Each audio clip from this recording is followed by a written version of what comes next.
President Biden is facing intense scrutiny over his foreign policy decision that got us where we are today, Brian. Yeah, his aides are really nervous about how this is going to play on Election Day because we're about to show you. Look at some of his decisions that put our national security at risk big time and where they germinate, where they generate from. So let's go to the wall. So, Brian, a lot of his advisors, as you know, especially the general, said you can leave Afghanistan, but do it the right way. Right. And that led us to this. So he said that in August, we got to leave. The American people want us to leave. And then he said, don't worry about it. It's going to be fine because the army is big enough, 125,000 people, they can hold off the Taliban, who is nothing but a terror organization. They were wrong. We were down to just an airport. We're evacuating. Guess who was doing our security? The Taliban. Who knew? Of course. Abbey Gate. An explosion, 13 of our guys died, 100 Afghans plus. We have multiples wounded. Beginning of a disaster he never owned up to.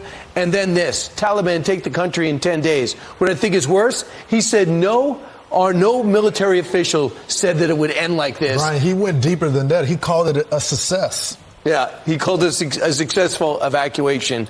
He left $4 billion worth of equipment there, some of which is turning up in Gaza. Next, Russia. All right, so, of course, everyone is saying, especially the analysts, that what he did in Afghanistan set the stage to what happened in Russia. So he didn't give Ukraine all the weapons that they asked for before. He said it was just going to be a minor incursion. But, Brian, what do we get? Yeah, he said if it's a minor incursion, I don't think that's really that big of a deal. It ended up being a full-blown invasion, which he telegraphed. And then he was so sure that that Kyiv would fall, he offered Zelensky a ride. Instead, he said, just give me guns. Then he realized Zelensky could fight. The Ukrainians are here to stay. And little by little, we slow walk weapons in. And now we're looking at a year-and-a-half fight that cost us 76 something billion in our country. So when you're looking at it with the U.S.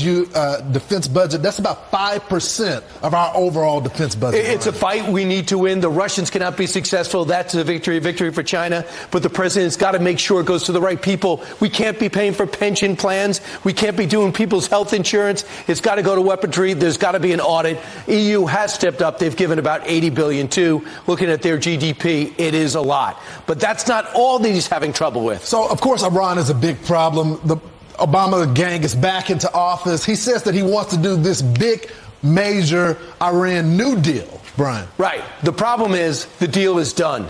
They have already gotten rid of the inspectors, gotten rid of the cameras. They're starting to enrich uranium. And instead, the president says, hey, listen, just to kiss up to you, no longer the Houthi rebels that you support on the terror watch list. We're not really going to enforce the sanctions. You want to pump oil? You can sell oil. And he unfreezes $6 billion in a trade for hostages. Part of it. He's starting to freeze it again now. He realizes the embarrassment of the whole thing. This guy says, Rouhani says, hey, you know what? We could do whatever we want with it. Don't tell me that we can't. Yeah, he says, Brian, that they're monitoring the money. None of this is going to go to terror. But what do you know? On October the 7th, Iran backs Hamas, and then they attack Israel. There were two reports that they were training actually in Israel with 500 different guys. This was so well done, so well choreographed, and so well scripted. It had to be done by a sophisticated outfit that China would support. But that's not all that's troubling people and maybe voters in 53 weeks. That's right, because you still got China, Brian. So Taiwan has been its own independent country since 1949. They have been independent, but China says they're still part of them. Yeah. Brian. And we had two China. We had the one China policy. We got it, but Taiwan's right to exist. We still are not sure that if Taiwan's invaded, like they steamrolled Hong Kong and just took it, if they try to take Taiwan, what are we going to do? Because the president says we will defend Taiwan. His administration says we won't. So the president says, I want to defend Taiwan, and his administration says we won't. He could try to kiss up to him. We are now having their foreign secretary there last week. In a couple of weeks, they're supposed to meet in San Francisco. We'll see if we can heal the rift.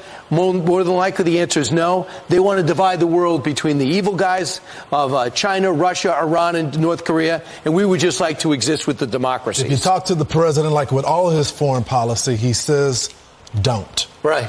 That's really strong words. A contraction, which even I can spell.